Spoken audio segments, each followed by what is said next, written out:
Bonjour à tous et bienvenue à notre réunion Nouvelle Vie chez vous et un bienvenue particulier à tous nos sites à travers le Québec, Longueuil, La Prairie, Drummondville, Nueva Vida, Sept-Îles, parce que Nouvelle Vie est même à Sept-Îles, Châteauguay et Charlevoix. On veut également souhaiter la bienvenue à tous ceux qui nous regardent de partout dans la francophonie. C'est vraiment ça la beauté de l'Église en ligne. En fait, c'est qu'on peut regarder la réunion autant en Haïti, en Europe, en Afrique. D'ailleurs, ça nous intéresse de savoir d'où vous venez. Donc, mettez-nous dans les commentaires la ville d'où vous venez avec un petit hashtag. Donc, s'il y en a qui ne savent pas, c'est le petit dièse qui est sur le clavier. Écrivez-nous dans les commentaires votre ville avec un hashtag. On est curieux de savoir d'où vous venez.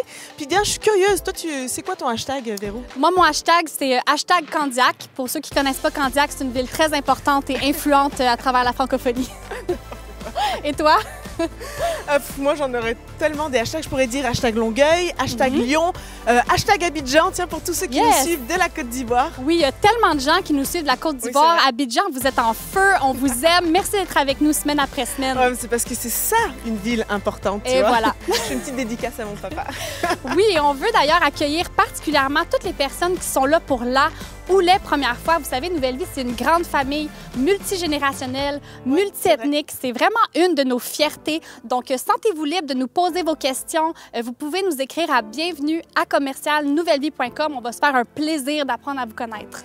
Et puis ce matin, on est vraiment heureux de pouvoir avoir avec nous à la louange Julien Adam. Julien Adam, c'est un leader de louange, un artiste incroyable, un compositeur. D'ailleurs, je suis sûre que vous connaissez une de ses chansons, Tu règnes encore, ou même Apologie de Nouvelle Vie Worship. Dès qu'il y a une chanson qui est bonne, c'est sûr que Julien Adam il est dans les crédits à quelque part. Il est partout. Et puis on se réjouit vraiment parce qu'il fait également partie de l'équipe pastorale de notre tout nouveau site Arche Charlevoix. Alors c'est vraiment beau de voir à quel point la famille s'agrandit. Oui, et d'ailleurs, en parlant de ça, l'équipe des communications dont je fais partie, on veut ajouter des joueurs à notre équipe. Vous savez, dans la dernière année, avec le contexte pandémique, la place des communications à l'Église a pris vraiment une importance particulière. Donc, on a besoin de nouveaux joueurs. Je vous parle rapidement des 3 postes qu'il faut combler. Le premier poste, c'est gestionnaire de communauté en ligne, aussi appelé Community Manager. Donc, pour toutes les personnes qui sont passionnées de stratégie en ligne et de réseaux sociaux. Ensuite, on a un poste de chargé de projet, donc de suivre le processus de projet de sa conception jusqu'à sa réalisation et finalement le poste de designer graphique. À Nouvelle Vie, on a un directeur artistique extraordinaire. On l'aime beaucoup. On l'aime beaucoup. Il se cherche un allié avec qui créer. Donc, on a vraiment besoin de vous. Alors, n'hésitez pas. L'équipe des coms, on travaille fort, mais on a vraiment du fun. Alors, envoyez votre CV à carrière@commercialnouvellevie.com puis on va vraiment être content d'apprendre à vous connaître. Aujourd'hui, on continue notre thématique catharsis avec le pasteur Ben Luyten qui a un message qui est intitulé « Choisir le mieux avant le plus ».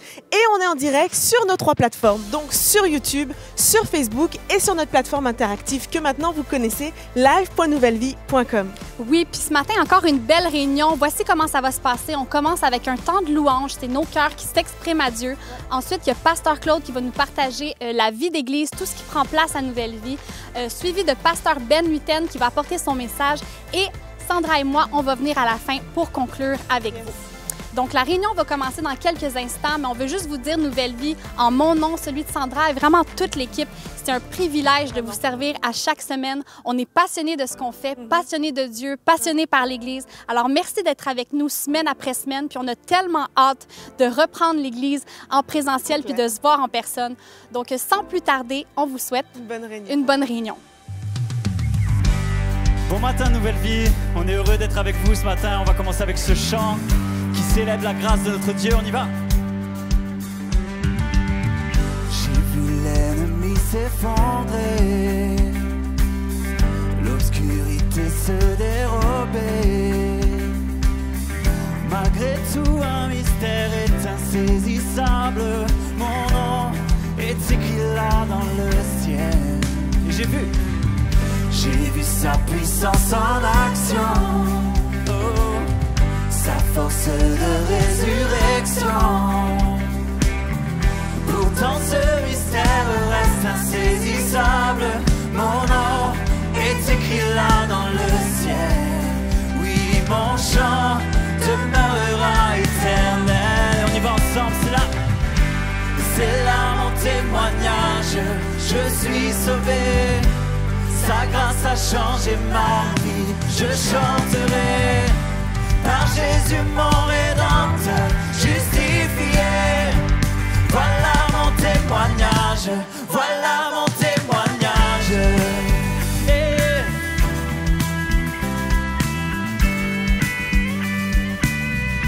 Et rassemblons-nous, rassemblons-nous devant celui qui par son sang nous a franchis. Oh, adorons le Père, le Fils, le Saint-Esprit. Mon Dieu fera ce qu'il a promis. Oui, en lui, tout est déjà accompli. Oh, oh, c'est là mon témoignage. Je suis sauvé, sa grâce a changé ma vie. Je chanterai par Jésus mon Rédempteur, justifié. Voilà mon témoignage, voilà mon témoignage. Yeah. Je chanterai ton nom, je t'élèverai. allez, déclare-le avec moi. Tant que je vis, tu agis. Le meilleur est à venir, oh je le crois. Que je vis, tu agis. Et le meilleur est à venir. Allez, lève ta voix ce matin.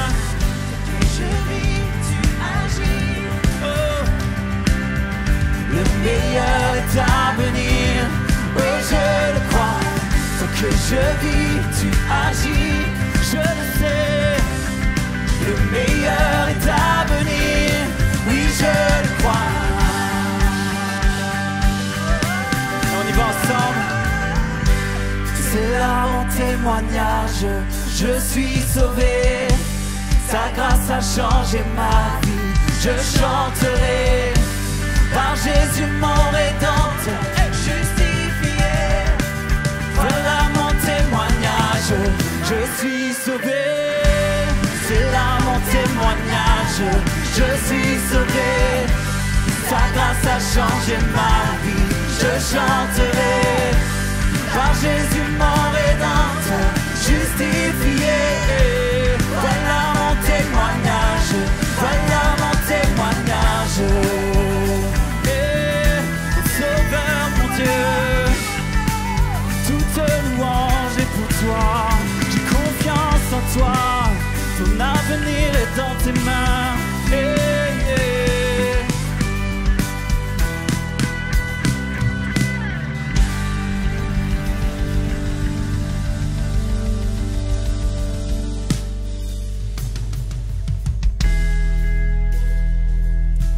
Oui, nous avons vu Dieu agir, mais il n'en a pas fini. Il y a encore des plans pour nous. On déclare ensemble. J'ai vu Dieu secourir l'âme assoiffée. Son amour inondait le désert. Ne me dites pas que ses bontés sont épuisées. Ses merveilles remplissent l'univers. J'ai vu Dieu délivrer le condamné, l'accueillir de ses bras grands ouverts. Ne me dites pas que son pardon est limité. Le salut en lui nous est offert. Et on déclare ensemble. Oh Jésus-Christ, seul sauveur, le nom au-dessus de tout nom. Jésus-Christ, seul Seigneur, le Dieu au-dessus de tout Dieu. Et ensemble, j'ai vu Christ revêtu d'autorité, élevé à la droite du Père. Non, ne me dites pas que la mort pouvait triompher. Sa puissance a terrassé l'enfer. J'ai vu Christ rassemblé, s'est racheté. et nommé témoin de sa lumière. Ne me dites pas que son église est dépassée, mais nous le croyons. Son message, l'espoir de la terre. Jésus-Christ, seul sauveur, le nom au-dessus de tout nom. Jésus-Christ, seul Seigneur, le Dieu au-dessus de tout Dieu.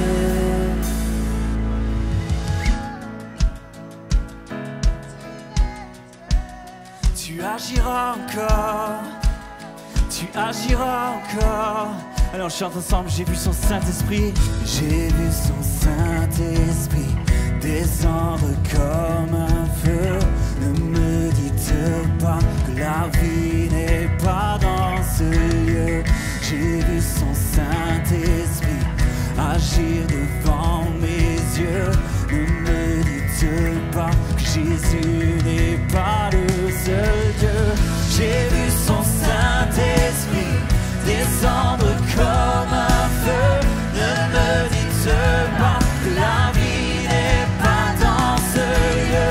J'ai vu son Saint-Esprit agir devant mes yeux. Ne me dites pas, Jésus n'est pas le seul. Jésus-Christ, seul sauveur, le nom au-dessus de tout nom. Jésus-Christ, seul Seigneur, le Dieu au-dessus de tout Dieu. Jésus-Christ, seul sauveur, le nom au-dessus de tout nom. Nous chantons Jésus-Christ, seul Seigneur, le Dieu au-dessus de tout Dieu. J'ai vu son Saint-Esprit descendre comme un feu.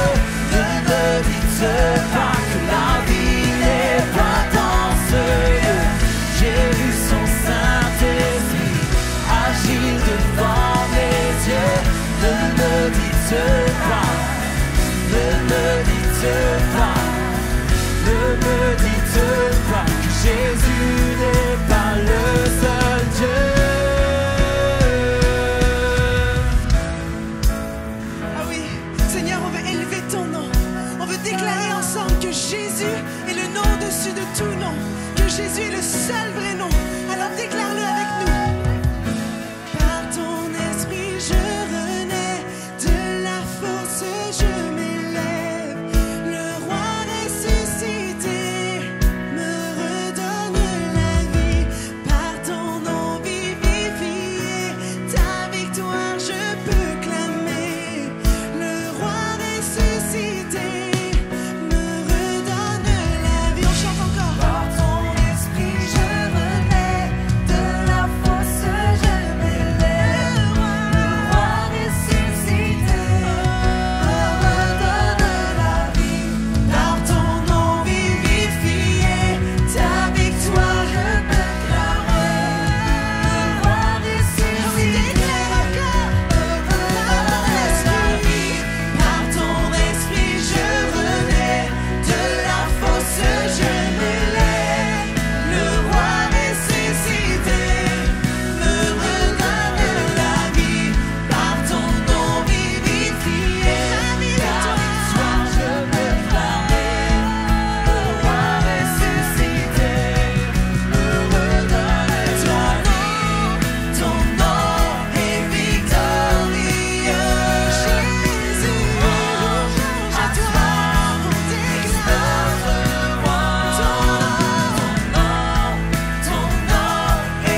J'espère encore en l'action de ta grâce.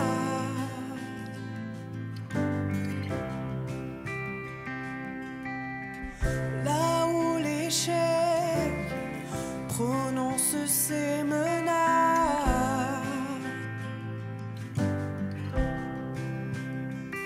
j'avance au nom de celui qui a affronté la mort pour qu'en sa grâce aujourd'hui, j'espère encore, j'espère encore.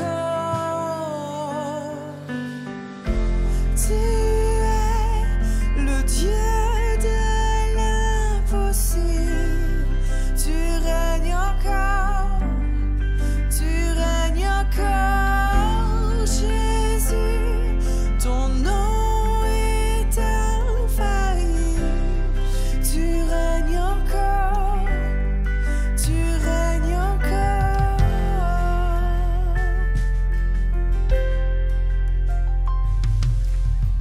J'espère encore en l'action de ta grâce. Pas n'importe quelle grâce, celle de Jésus. Là où le doute de la foi prend la place. Et voici comment il faut que tu t'avances. J'avance au nom de celui, pas mon nom, ton nom, dont on a brisé le corps à travers l'ombre et la nuit. J'espère encore, j'espère encore. Et tu es le Dieu de l'impossible. Tu règnes encore, tu règnes encore, Jésus. Ton nom est infaillible. Tu règnes encore, tu règnes encore.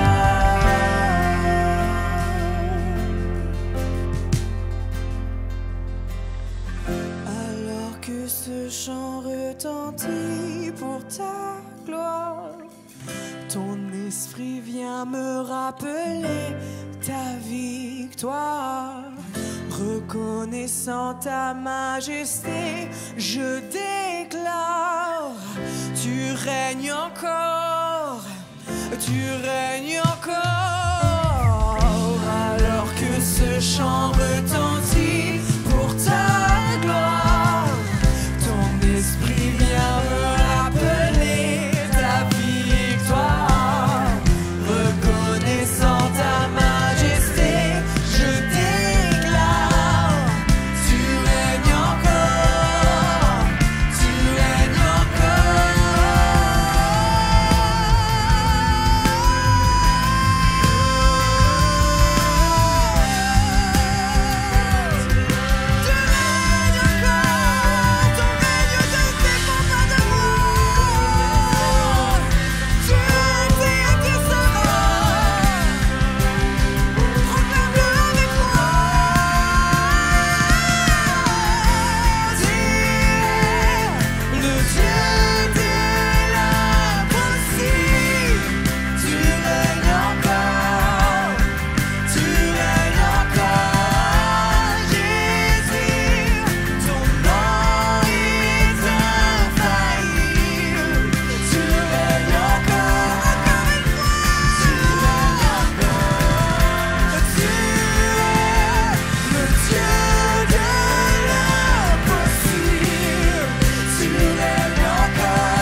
Dieu de l'impossible, tu règnes encore, Jésus, ton nom est infaillible, tu règnes encore, tu règnes encore, Alléluia.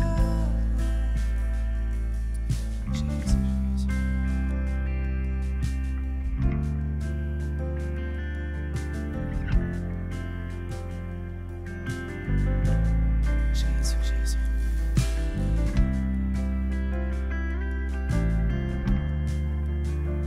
Ton règne, Seigneur, n'a jamais et ne dépendra jamais de ce que nous vivons, de ce que nous ressentons, de ce que nous pensons que tu es. Ton règne est. Jésus, nous courbons devant toi. Avec simplicité, avec humilité. Parce que ton nom est celui qui va nous emmener jusqu'au bout. Je te prie pour la personne qui n'y croit pas. Je te prie que ton esprit puisse attester des vérités à propos du Père, du Fils et de l'Esprit. Que ton nom, ton esprit, c'est ça qui va nous emmener jusqu'au bout. Merci Jésus. Tu es fidèle. Que ton nom soit élevé. Alléluia, Jésus.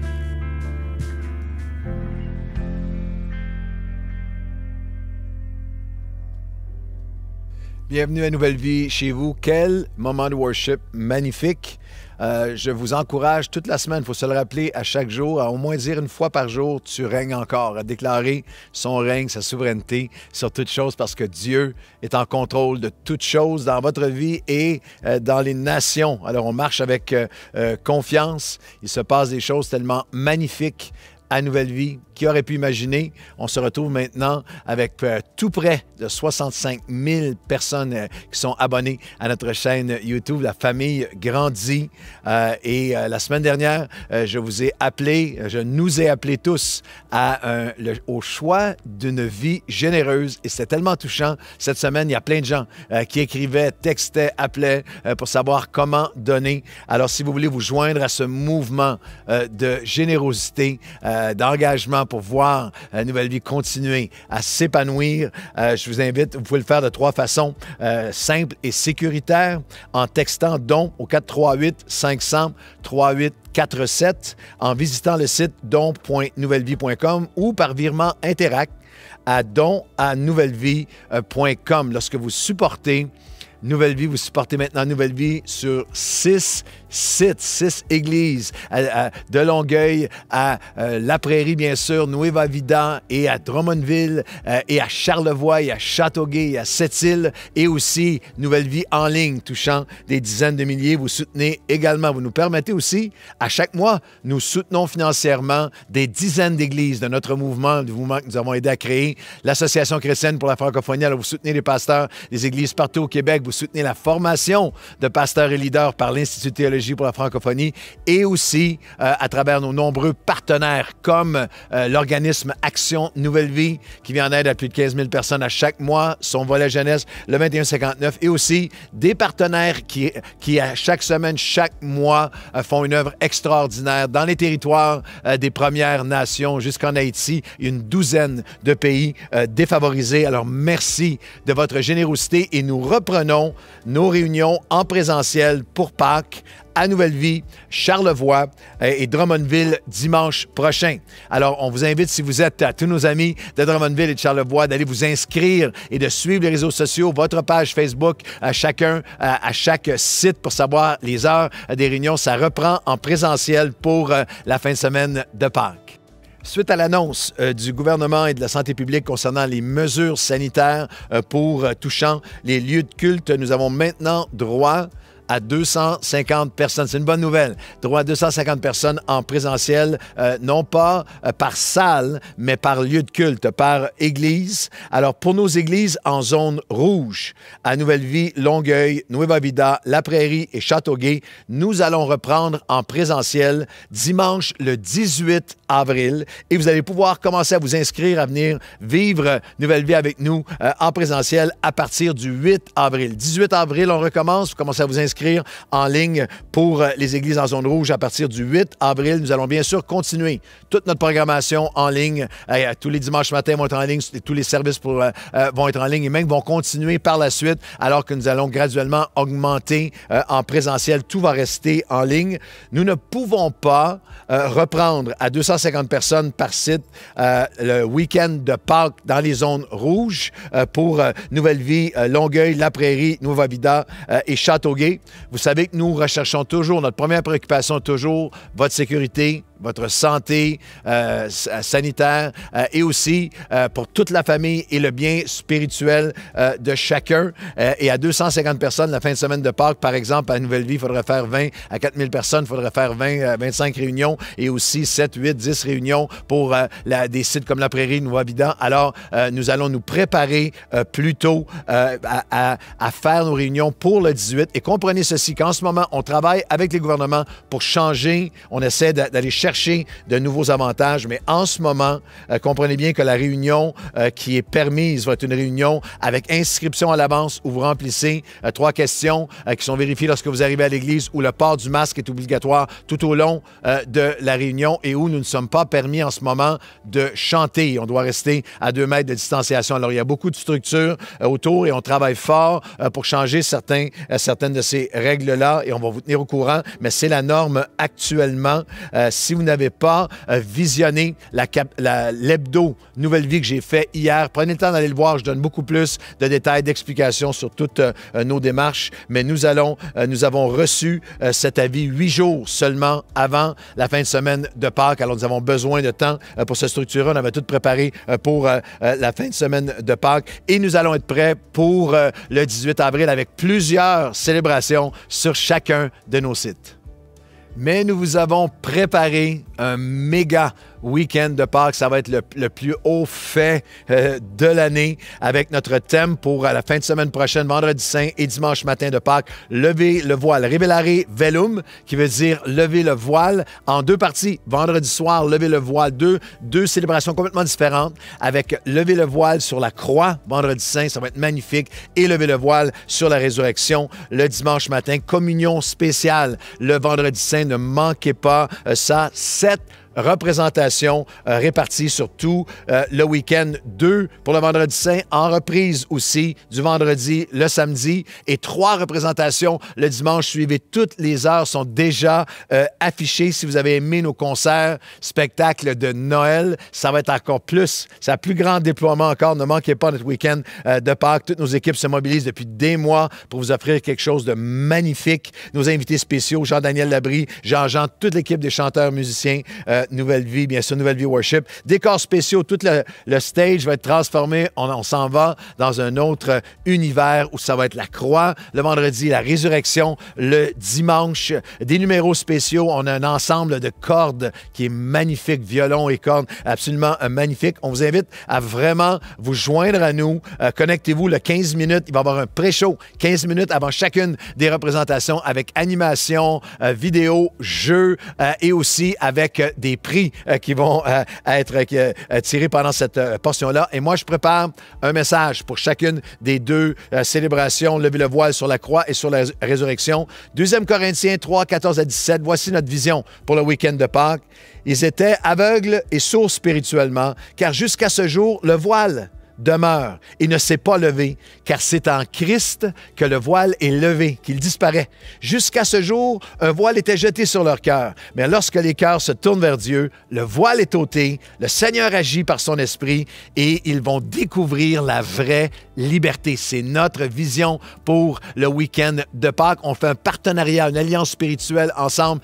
Tous nos artistes, toute l'équipe travaille comme des fous pour présenter quelque chose de tellement magnifique. Moi, j'étudie, je prie, je jeûne, je recherche pour vous donner un message qui va percuter le cœur de vos familles, de vos amis. Et vous, priez, invitez et partagez au plus grand nombre possible. Et Dieu, lui, va toucher les cœurs. Vous savez qu'il y a toute une vie communautaire qui s'est développée. Nous avons maintenant des groupes en Zoom, plus de 130 groupes en Zoom à lesquels vous pouvez vous joindre et aussi différents webinaires qui sont offerts. Suivez-nous sur les médias sociaux. Je veux mentionner un en particulier, une soirée théologie pour tous avec le pasteur Marc Lecomte sur le thème l'Apocalypse, la pandémie et la fin des temps pour mieux comprendre le livre de l'Apocalypse dans le Nouveau Testament à la lumière des événements de la dernière année. C'est un enseignement pédagogique et pertinent. Ça va être offert sous forme de webinaire dès demain soir, lundi le 29 mars et le 5 avril et le 19 avril. La participation est gratuite, mais vous devez vous inscrire. Le lien d'inscription dans notre agenda en ligne sur notre site internet www.nouvellevie.com/agenda. Et réalisez-vous, il y a déjà plus de 1000 personnes d'inscrites. Alors, il y a un intérêt extraordinaire pour ce webinaire. Joignez-vous à nous, c'est dès demain soir. Aujourd'hui, ce matin, dans le cadre de notre série Catharsis, Séparer le bien du mal, une série sur les choix, un court témoignage de Jamina Goldman, qui est une de nos leaders avec les jeunes adultes à Nouvelle Vie, qui nous parle d'un choix qui semble assez simple, banal au quotidien, un choix sur son lieu de travail, comme on en a tous à faire à chaque jour, mais qui a pourtant été porteur, qui a fait une différence, tournant pour le mieux une situation qui était difficile. On regarde ça dans un instant, suivi du message de pasteur Ben Luyten, pasteur de Nouvelle Vie La Prairie. Son titre aujourd'hui, Choisir le mieux avant le plus. Bon dimanche.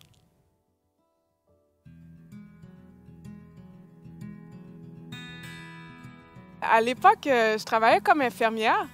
Puis je me rappelle, il y avait une patiente à l'hôpital. Elle était vraiment pas agréable, la patiente. Honnêtement, les infirmiers, tout le personnel refusait d'aller dans sa chambre pour lui donner des soins parce qu'elle repoussait tout le monde, elle disait des mots vraiment méchants. Et à un moment donné, je suis rentrée dans la chambre de la patiente pour lui donner des soins. Puis elle me dit, j'ai faim. Ça faisait longtemps qu'on avait amené son déjeuner, son cabaret était là, mais personne lui avait donné la bouffe. Ça faisait quasiment plus de 2 heures. Normalement, c'est la préposée qui nourrit les patients. Honnêtement, j'aurais pu juste m'en aller puis partir. C'était ma dernière journée, je quittais. J'étais comme, qu'est-ce que je fais? Tu sais, j'avais plein de choses à faire, mais en même temps, elle me dit que j'ai faim. J'avais vraiment comme un choix à faire. Est-ce que je m'arrête puis je lui donne à manger? Ou est-ce que je m'en vais puis je continue ma route puis j'ignore ce qu'elle m'a dit? Au final, j'ai vraiment pris un temps pour la nourrir puis manger avec elle. Puis elle était vraiment reconnaissante pour ça, reconnaissante qu'on ait pris un temps ensemble. Elle était vraiment touchée que quelqu'un s'arrête et prenne le temps avec elle de lui donner à manger. Puis honnêtement, elle s'est mise à être gentille tout d'un coup, puis à parler. On a pu avoir une conversation normale, chose qui n'était pas très possible avant. Et honnêtement, même après ce moment-là, la madame, elle était beaucoup plus agréable avec moi. Et même avec les gens autour d'elle, hein? Ouais. Fait que voilà.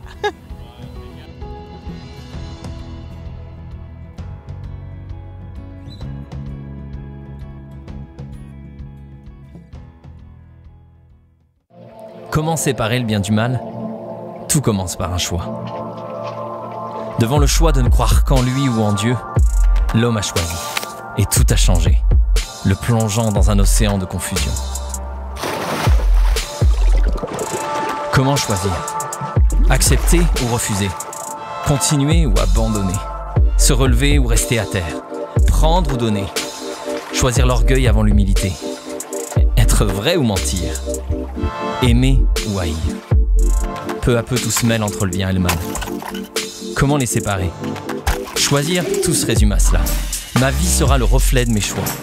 Et mes choix d'hier déterminent ma réalité d'aujourd'hui. Et ceux d'aujourd'hui formeront le paysage de demain. Comment séparer le bien du mal? Tout commence par un choix. Catharsis.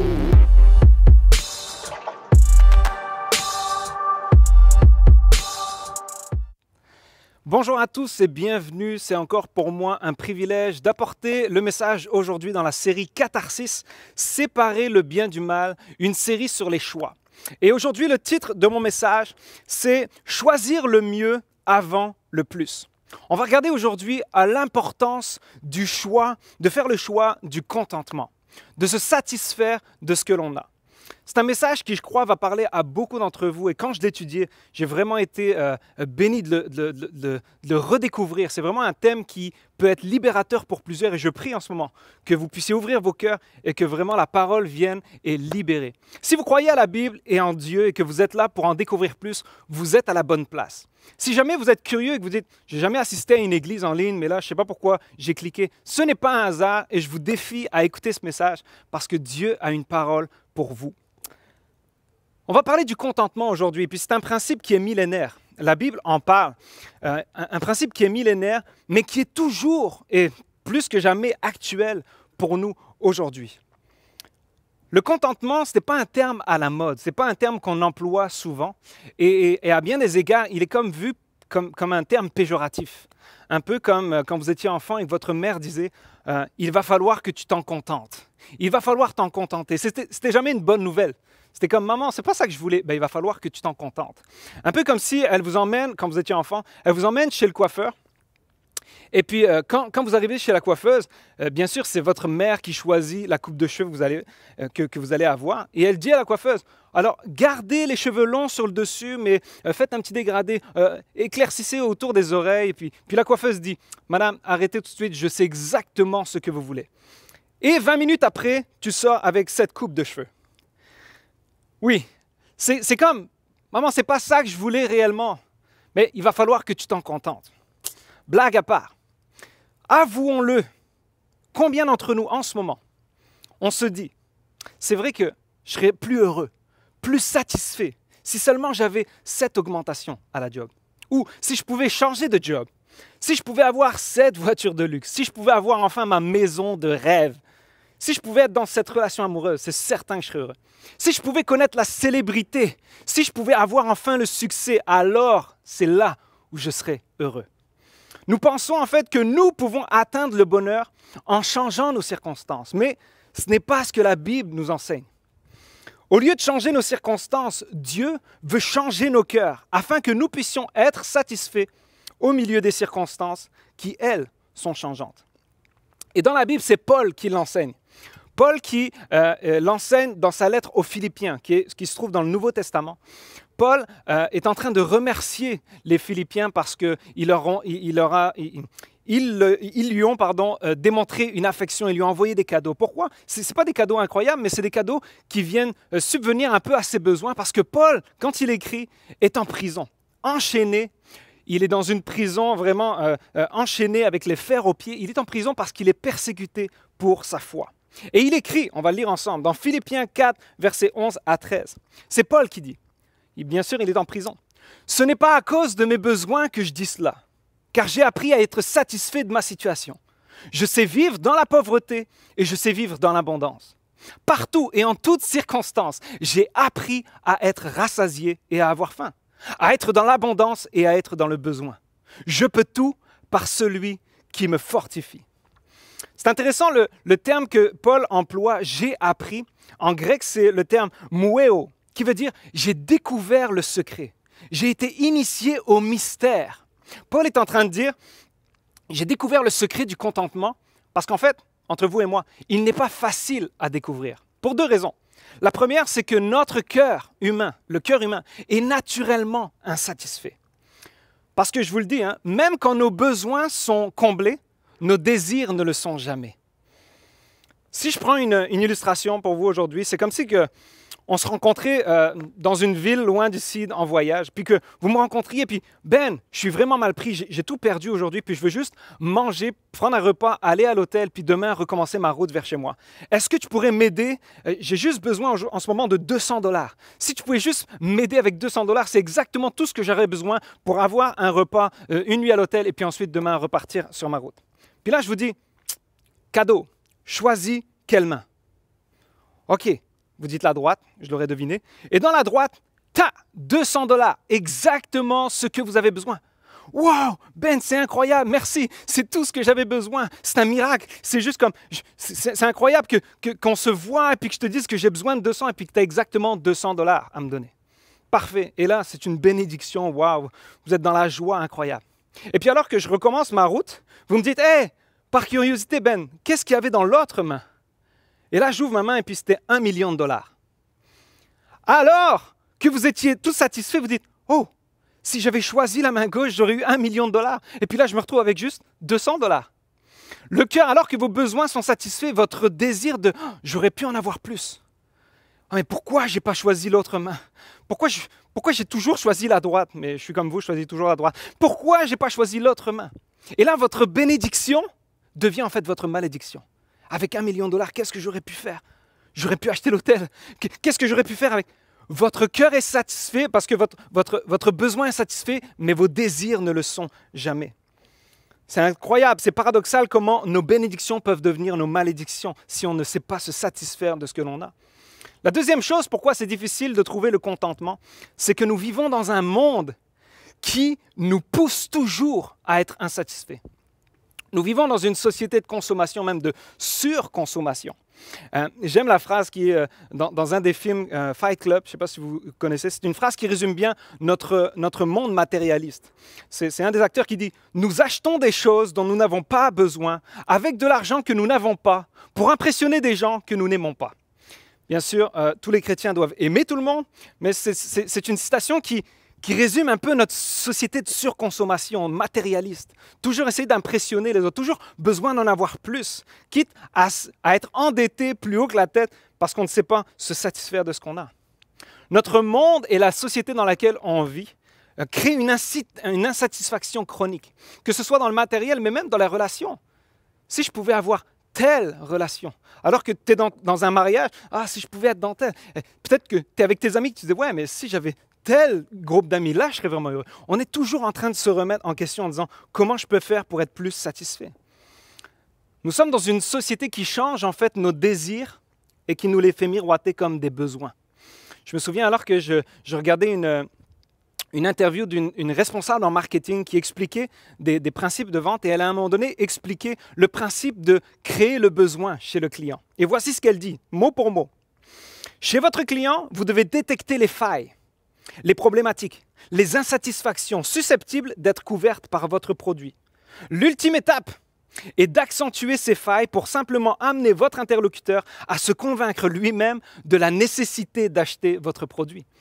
Et on vit dans une société comme ça, qui fait miroiter que nos désirs, en fait, sont nos besoins. C'est pour ça que vous avez un numéro sur votre iPhone.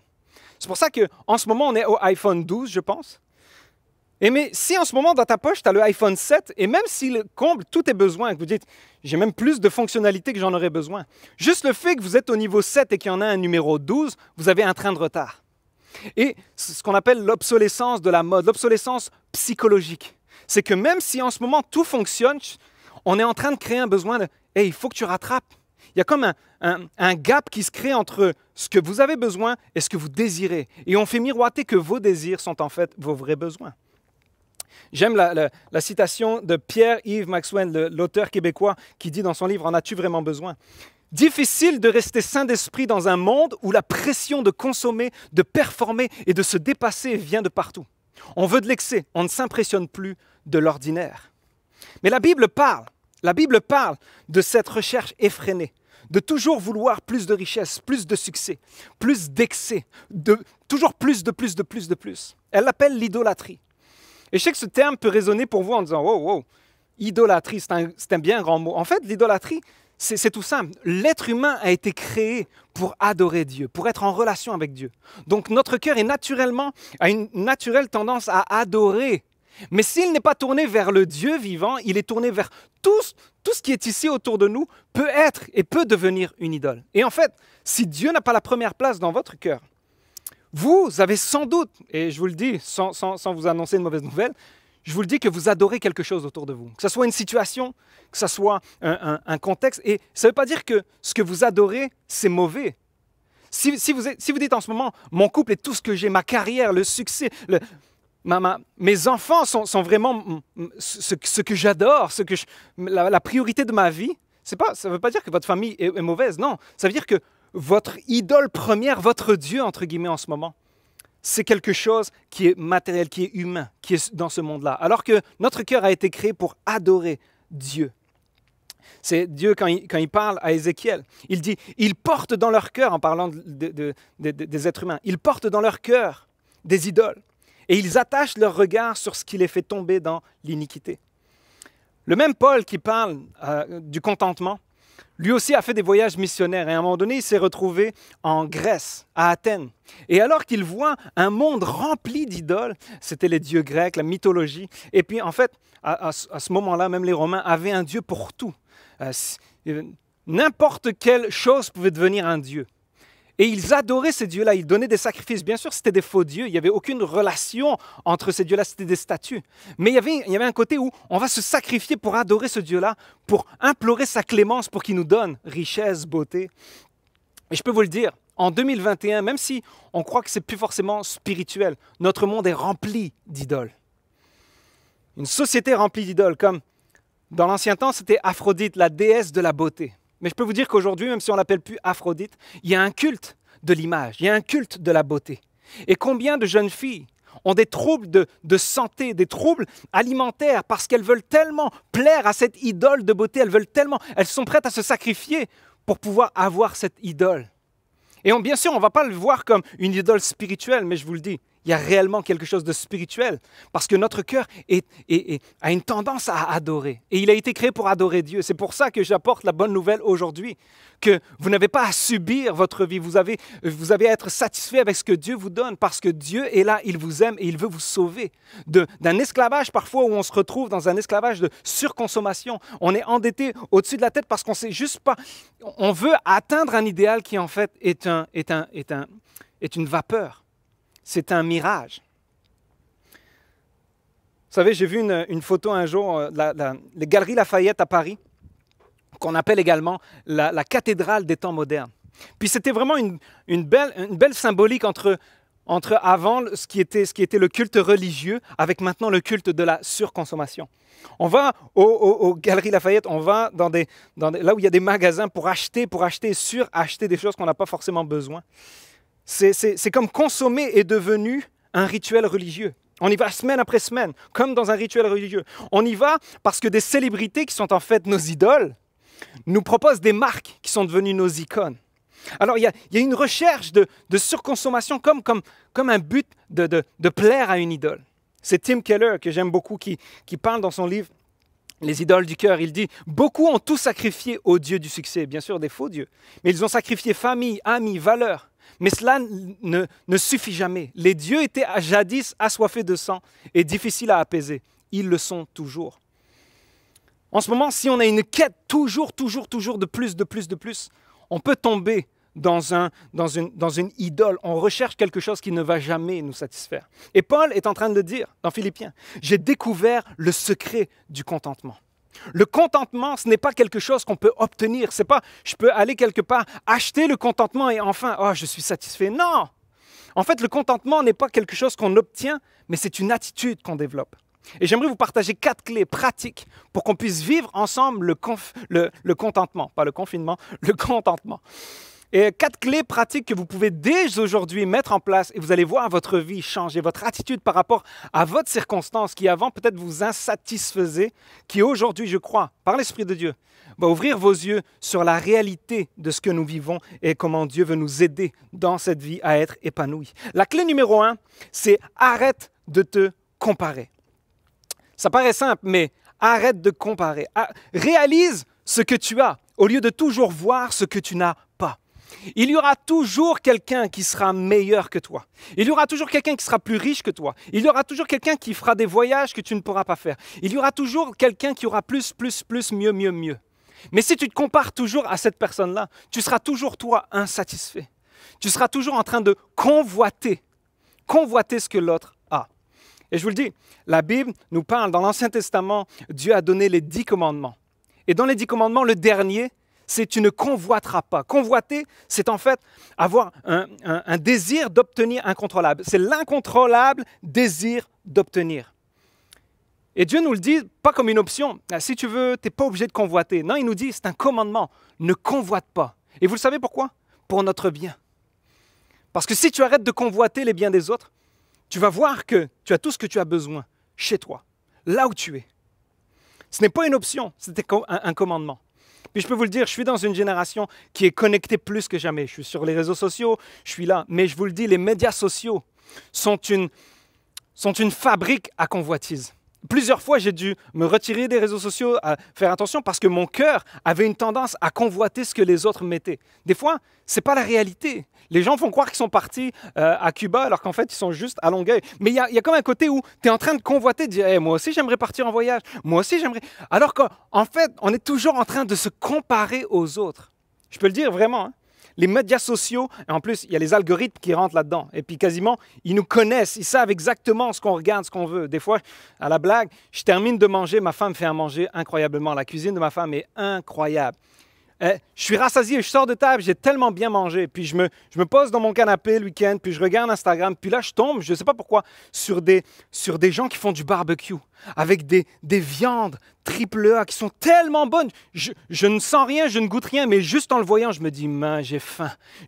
Alors que je suis rassasié, mais je suis comme, oh, c'est ça que j'aurais besoin, c'est ça. Et puis là, oui, j'aime la viande. Mais il y a comme une convoitise qui vient comme, oh, j'en aurais besoin. Blague à part, je parle de ça, je parle de la bouffe en ce moment. Mais qu'est-ce que tu convoites chez les autres? Tu ne dois pas te comparer. Trop souvent, nous sommes mécontents, non pas parce que nous ne réussissons pas, mais parce que d'autres réussissent mieux. Et les médias sociaux sont vraiment une illusion. J'aime le psaume 119, verset 36, qui dit « Incline mon cœur », c'est David qui prie à Dieu, « Incline mon cœur vers tes préceptes et non vers le gain. Détourne mes yeux de l'illusion. » Je crois que ça parle à beaucoup d'entre vous aujourd'hui. Et ça parlait à moi pendant que j'étudiais ce message. Il faut que je détourne mes yeux. Je veux demander à Dieu de détourner mes yeux de l'illusion. Parce que l'illusion peut me voler la réalité que j'ai. Et si en ce moment tu te dis il faut que je fasse un jeûne des réseaux sociaux, il faut que je prenne de la distance parce que mon cœur est comme mal dans cette situation, fais-le. Je l'ai fait plusieurs fois et je te dis ça fait un grand bien. Il y a un équilibre en tout. Mais en ce moment, si tu te dis non, c'est vrai, je convoite trop ce que les gens ont, je me compare toujours, ce n'est pas la place à être en ce moment. Je crois que Dieu nous place Dieu nous place à différents niveaux de la société. Et réellement, je me suis posé cette question. Est-ce que le but ultime de ma vie, c'est de me comparer aux autres et d'essayer d'augmenter, de gravir les échelons de la société? Est-ce que le but ultime de ta vie est de changer de classe sociale? De monter d'une classe moyenne à une classe de luxe ou alors dans les super riches? Est-ce que le but ultime de ta vie en ce moment, tu te dis, c'est vrai, c'est j'en veux plus pour être plus confortable, pour être plus dans l'aisance?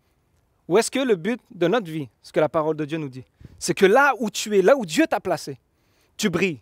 Tu travailles avec excellence, tu aimes les gens autour de toi, tu parles de la bonne nouvelle, tu brilles là où tu es. Je pense que Dieu nous place à différents niveaux et nous ne devons pas nous comparer aux autres parce que chacun a une mission sur cette terre.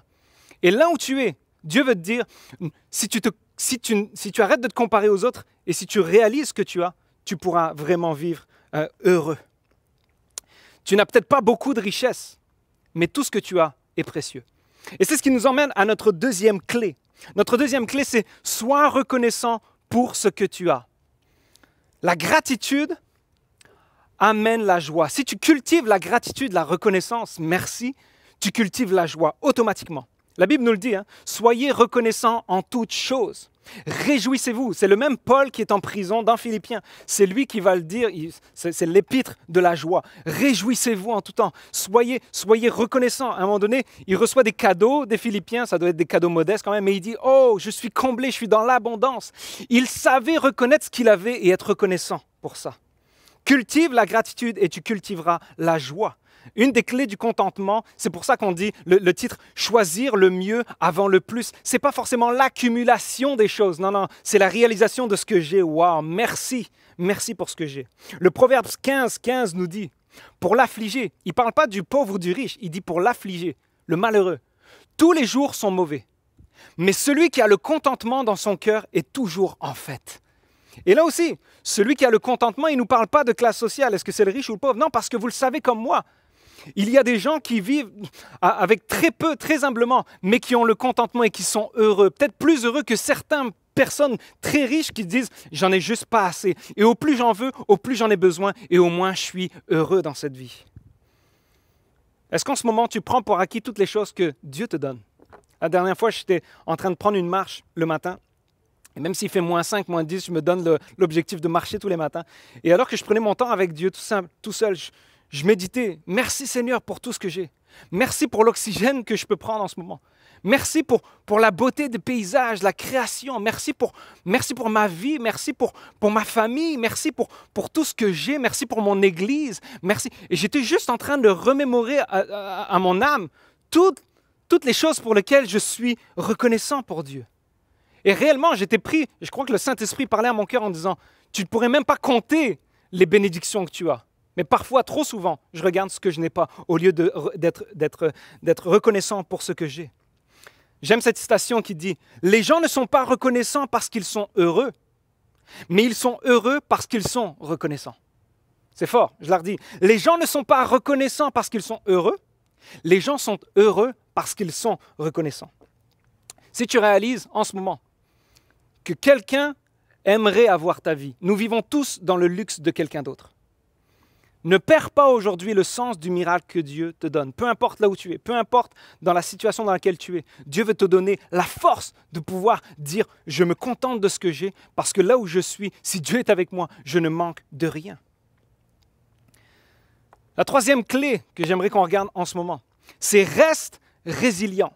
La résilience, c'est un principe d'être flexible. C'est un peu si je vous donnais une image, les ailes des avions ne sont pas rigides. Elles ne sont pas, on croit qu'elles sont tellement droites qu'elles ne bougent pas. En fait, non. Les ailes d'un avion sont résilientes. Résiliente veut dire qu'elles doivent, parce que si elles étaient droites, la pression des vents, la pression ferait que ça se brise. Si tu es trop droit et si les ailes ne bougeaient jamais, en fait, elles ne seraient pas flexibles, elles briseraient. Elles doivent être capables de s'adapter en fonction de la pression, en fonction de la tension. Et nous, de la même manière, nous devons garder une résilience. C'est Philippiens 4:11, c'est Paul qui le dit. Il dit « Partout et en toutes circonstances, j'ai appris à être rassasié et à avoir faim, à être dans l'abondance et à être dans le besoin. Je suis résilient, je suis flexible. » Et si vous étiez sur la terre dans la dernière année et demie, vous le savez comme moi, que nous devons être flexibles parce que des fois, ce qu'on prend pour acquis peut être complètement bouleversé. Notre vie a basculé d'un jour à l'autre. Et il a fallu qu'on s'adapte, il a fallu qu'on soit flexible. Nous ne devons pas, non, vivre dans la peur. Je ne vous dis pas que, hey, fais attention, tu peux tout perdre. Non, on ne doit pas vivre dans la peur. Mais on ne doit pas non plus vivre au-dessus de nos moyens. À toujours chercher une idole de richesse, de ce que je veux, plus, de ne jamais être satisfait des choses. En fait, pour le résumer, ce n'est pas ma situation qui doit dicter ma satisfaction. Ce n'est pas ma situation qui doit dicter ma satisfaction. Un jour, j'étais à la bibliothèque avec mes enfants et j'ai vu un livre sur le bonheur. Alors j'ai dit, je vais le feuilleter quelques instants. C'est un livre qui n'est pas écrit par un chrétien, mais alors que c'est un auteur québécois, Pierre Côté, qui dit, qui a créé un indice du bonheur pour un peu voir il a fait des études sur des milliers de personnes, sur des années, pour voir un petit peu l'indice du bonheur par rapport aux gens. Et il regardait à un moment donné la corrélation entre le bonheur des gens, la satisfaction des gens, et le salaire, la croissance du salaire. Et c'était incroyable parce que les courbes, au plus c'est certain qu'à un moment donné, le salaire, quand il augmentait, la courbe du bonheur augmentait avec. Mais à un moment donné, ça a plafonné. Et même si le salaire continuait à augmenter, le bonheur, lui, plafonnait. Et même si à un moment donné, la personne avait le double du salaire, elle n'avait pas forcément le double du bonheur. Et ce qui était paradoxal, c'est qu'au plus elle montait, à un moment donné, la courbe arrêtait de plafonner et elle commençait à descendre. Parce qu'il expliquait qu'au plus on en a, au plus on en veut. Et au plus on en veut, au moins on est satisfait. Et au moins on est satisfait, au moins on est heureux. Si nous sommes résilients, nous saurons nous adapter à chaque situation. C'est que ma vie n'est pas sur ce que je possède ou ce que je ne possède pas. Ma vie est en Dieu et Dieu nous l'explique par la parole. Notre vie est en Dieu. Et si Dieu est le centre de tout, nous pourrons vivre et être épanouis, peu importe la situation et la saison dans laquelle nous vivons. Cela étant dit, je veux vraiment prendre le temps de le préciser. La Bible ne condamne pas la richesse. On n'est pas là en train de parler de... Voici, on ne croit pas à l'évangile de la pauvreté, qui veut dire que si tu es riche, c'est pas de Dieu, il faut être pauvre, il faut subir. Non, non, non, non. Par contre, nous ne croyons pas non plus à l'évangile de prospérité, qui dit que Dieu veut que tu sois riche, veut que tu sois bon, parce que la priorité de cet évangile, c'est la bénédiction que Dieu donne avant de chercher Dieu. Suivez-moi bien. Ni l'un ni l'autre, ce sont des extrêmes. Dieu est en train de dire, tu peux vivre dans la richesse, tu peux vivre dans la pauvreté, mais si tu te satisfais de ce que tu as, tu peux être épanoui là où tu es. C'est 1 Timothée 6, verset 17-19 qui dit, le même Paul qui parle du contentement, c'est lui qui dit, « Aux riches de ce monde, ordonne de ne pas être orgueilleux et de ne pas mettre leur espérance dans des richesses incertaines, mais dans le Dieu vivant, qui nous donne tout avec abondance pour que nous en jouissions. Ordonne-leur de faire le bien, d'être riches en belles œuvres, de se montrer généreux, prêts à partager. Ils s'assureront ainsi en guise de trésor de bonnes fondations pour l'avenir afin de saisir la vie éternelle. » La Bible ne condamne pas la richesse, la Bible condamne la priorité de ton cœur si c'est une recherche de la richesse. C'est là où tu n'as rien compris. C'est là où la richesse, le succès, tout ce que tu recherches est devenu une idole qui remplace Dieu. La Bible et le contentement n'est pas une absence d'ambition. Le contentement, c'est pas arrête d'être ambitieux. Non, le même Paul qui nous enseigne sur le contentement, c'est celui qui avait une ambition incroyable. Il voulait aller en appeler à César, il voulait aller au Colisée, il voulait prêcher la bonne nouvelle partout au monde. Mais il se dit, ça c'était mon ambition, mais si Dieu, dans sa souveraineté, en a décidé autrement, c'est lui le boss. Moi, je me soumets. Et peu importe là où il va me placer, je vais faire ce que je dois faire. Et heureusement, parce que c'est dans cette prison que Paul a écrit les 3/4 du Nouveau Testament. Paul voulait prêcher à César, voulait prêcher au monde, puis il se disait dans sa prison, « Ok, je vais juste écrire des lettres. » Mais il n'avait aucune idée, puis Dieu, par sa toute puissance, savait exactement ce qu'il faisait. Mais dans cette prison, Paul a écrit des épîtres, 3/4 du Nouveau Testament, qui ont béni l'humanité au complet, qui ont parlé à plus de rois et de princes que lui aurait pu le faire dans sa vie. Dieu savait exactement ce qu'il faisait et Paul l'avait compris. C'est pour ça qu'il dit, peu importe là où je suis, peu importe la situation dans laquelle Dieu me place, je ne vais jamais me comparer, je vais toujours remercier Dieu pour ce que j'ai, je vais être résilient, peu importe là où il m'a placé, parce que c'est Dieu qui m'a placé là où je suis. Le contentement n'est pas contre l'ambition, mais le contentement n'est pas non plus pour la médiocrité. Et là, je veux le dire. Dans Philippiens 4, quelques versets avant, au verset 8, Paul qui parle, il dit « Portez vos pensées sur tout ce qui est vrai, honorable, juste, pur, ce qui est digne d'être aimé, tout ce qui mérite l'approbation, ce qui est synonyme de qualité morale et qui est digne de louange. La médiocrité ne fait pas partie de cette liste. » Paul est en train de dire « Il faut que tu vives une vie qui est excellente. Peu importe là où tu es, peu importe avec ce que tu as ou ce que tu n'as pas, vis une vie excellente, pas une vie médiocre.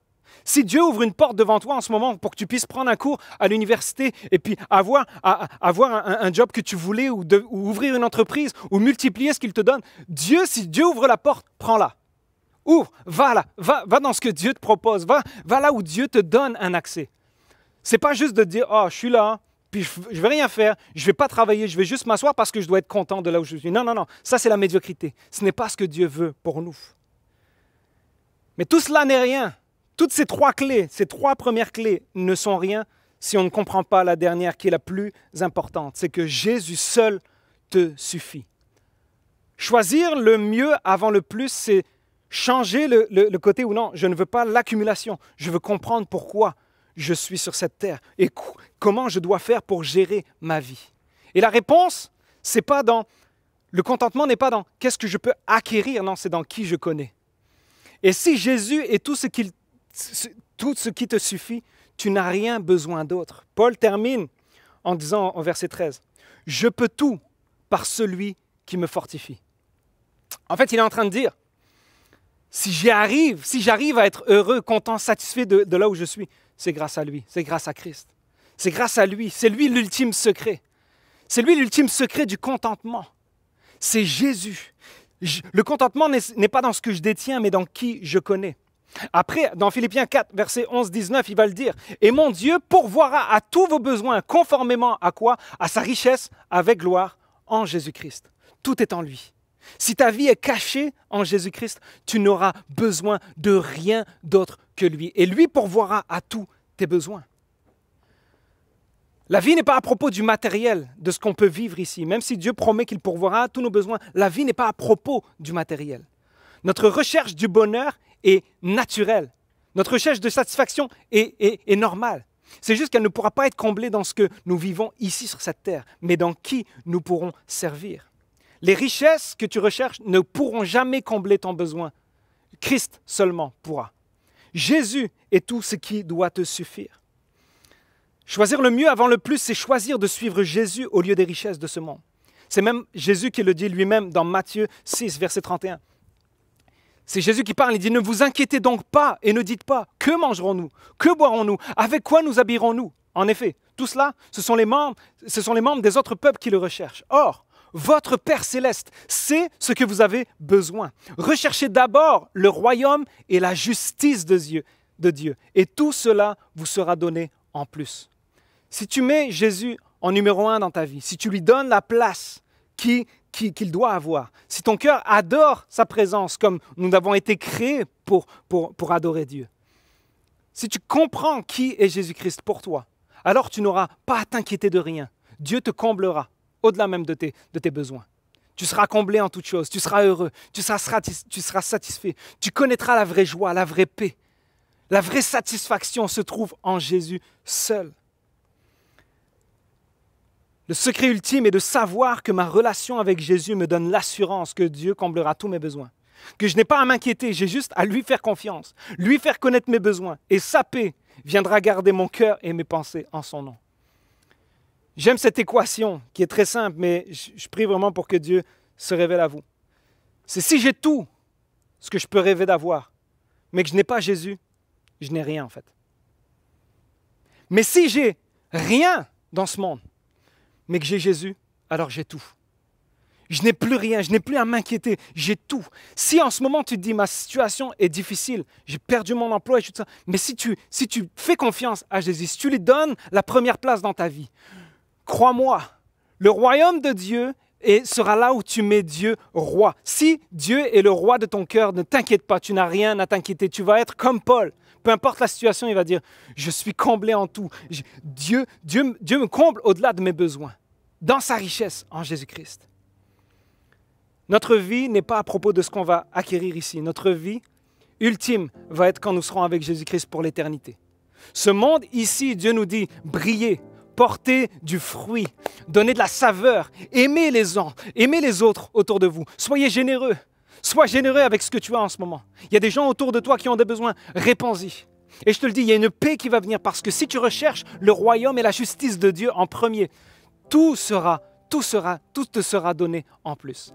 J'aimerais faire un appel à quelqu'un en ce moment qui dit, c'est vrai, j'ai peut-être trop cherché les richesses de ce monde, j'ai peut-être trop couru après des faux dieux, de succès, je me compare à plein de monde, je convoite ce que les gens ont. Et c'est vrai qu'en faisant, et puis je prie que le Saint-Esprit touche ton cœur en ce moment, puis que tu te dises, c'est vrai, je ne suis pas sur la bonne voie en ce moment, mais à travers de la vérité de la parole de Dieu qui libère. La parole est une puissance qui nous libère. Je prie vraiment pour que Dieu touche ton cœur et te dise, ton premier besoin n'est pas plus de choses, plus de richesses, plus ou mieux quelque chose, non. Ton besoin ultime, c'est de trouver Jésus-Christ là où tu es. C'est de lui ouvrir ton cœur, de lui dire, Seigneur, je comprends qu'au lieu de courir après tout ce côté matériel de surconsommation, d'essayer de faire que ma vie trouve sa satisfaction dans quelque chose que je pourrais perdre ultimement. Je veux trouver mon confort, ma sécurité, ma satisfaction, ma joie en toi seul. Et je vous le dis, Jésus l'a fait pour moi. Et alors que ça fait maintenant 18 ans que je connais Dieu, que j'ai donné ma vie n'a jamais été aussi heureuse que lorsque je l'ai rencontré. Mais j'avais besoin, moi aussi, de ce message. Alors que je l'ai étudié cette semaine, ça parlait premièrement à mon cœur. Je ne prêcherai jamais un message qui ne m'a pas parlé en premier. Mais je veux vraiment vous le dire. Nous avons tous besoin de revenir à la parole de Dieu en disant, Seigneur, donne-moi de me trouver content, satisfait en toi, peu importe ma situation. Parce que je peux tout par celui qui me fortifie. Si en ce moment tu te dis, j'ai besoin de Jésus, j'ai besoin de la grâce de Dieu, j'ai besoin qu'il me pardonne, viens, fais comme moi, demande pardon Seigneur, pardon pour les faux dieux que j'ai essayé de croire, pardon parce que j'ai cru qu'il pouvait me combler alors que toi seul me suffit, alors que toi seul peux me combler. Viens avec moi et puis on va prier ensemble. Je veux qu'on puisse terminer ce message, puis je veux vraiment qu'on puisse prier ensemble. Alors que c'est un simple message, mais qui peut vraiment changer ta perception, qui peut libérer ton âme de quelque chose qui est en train de te montrer un mensonge alors que Dieu veut te libérer par la vérité. Juste ouvre ton cœur là où tu es et puis demande-lui, Seigneur, merci pour ta parole qui nous relève. Merci pour ta parole qui nous révèle que tu es celui qui comble tous nos besoins, que nous n'avons besoin de rien d'autre que de faire confiance, de te mettre à la première place dans nos vies. Seigneur, si ce n'est pas le cas en ce moment, on te demande pardon. Pardon pour notre vie qui est tellement égoïste, égocentrique, mais aujourd'hui, on revient à toi, on te demande pardon, pardonne-nous et reviens à la première place. Seigneur, on t'invite dans nos cœurs, fais le ménage, enlève tout ce qui n'est pas de toi, Seigneur, et remplis-nous de toi. Change, renouvelle nos pensées, renouvelle nos cœurs. Et en ce moment, alors qu'on prie, Seigneur, que ton esprit vienne là où nous sommes et renouvelle nos pensées, renouvelle nos motifs, renouvelle nos rêves, nos ambitions, Seigneur, et réaligne-les par ta parole avec ce que tu veux pour nous. Donne-nous de saines convictions qui viennent de ta parole. Merci parce que Christ seul nous suffit. Merci parce que le sacrifice à la croix, tu as donné ta vie pour nous donner la vie abondante. Seigneur, donne-nous de regarder à toi et de ne jamais détourner nos yeux de toi. Merci parce que tu nous aimes, merci parce que tu nous relèves. Et peu importe là où on était, aujourd'hui nous crions à toi et tu nous sauves, tu nous relèves. C'est dans le nom de Jésus que nous avons prié. Et tout le monde dit Amen. Amen. Louons Dieu ensemble. Ton nom est victorieux. Louange à toi, Christ notre roi. Ton nom est victorieux. Louange à toi, Christ notre roi. Ton nom est victorieux. Louange à toi, Christ notre roi. Ton nom est victorieux. Louange à toi, Christ notre roi. On déclare par ton esprit. Par ton esprit je me lève, de la force je m'élève. Le roi ressuscité me redonne la vie. Par ton nom vivifié, ta victoire je peux clamer. Le roi ressuscité me donne au cœur la vie. Par ton esprit je me lève, de la force je m'élève. Le roi ressuscité me redonne la vie. Par ton nom vivifié, ta victoire je peux clamer. Le roi ressuscité me redonne la vie. Tu me donnes, Seigneur. À toi la louange, Seigneur. Par ton esprit je me lève, de la force je m'élève. Le roi ressuscité me redonne la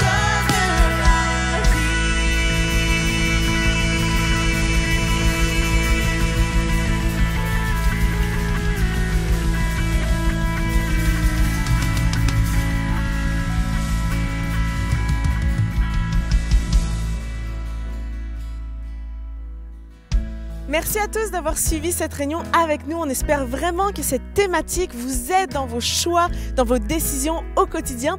Et on se donne rendez-vous la semaine prochaine pour notre fin de semaine de Pâques qui va être vraiment magnifique. Ouais. On vous prépare tellement des belles choses. On est des passionnés de Jésus et c'est la raison pour laquelle on met autant d'efforts là-dedans. Donc soyez avec nous. Oui, absolument. Puis d'ailleurs, on avait tellement eu des beaux commentaires sur notre concert de Noël. Oui, c'est vrai. On a vraiment vu que Dieu avait agi d'une façon particulière. Donc vraiment, on croit puis on prie que ça va être la même chose Yes. le week-end prochain. Alors parlez-en à vos proches, parlez-en à vos amis, puis soyez là, partagez l'événement. Et puis en attendant, on reste connectés ensemble toute la semaine pour nos activités et ça continue demain matin avec le café matinal de Pasteur Claude. Oui, et juste avant, connectez-vous dès maintenant à l'after. C'est dès maintenant, donc vous pouvez retrouver le lien dans les commentaires. Venez nous rejoindre, venez jaser, on veut vous venez avec connaître. là. nous.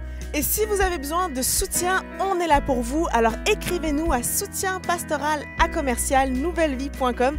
Et sur ce, bonne semaine! Bonne semaine à tous!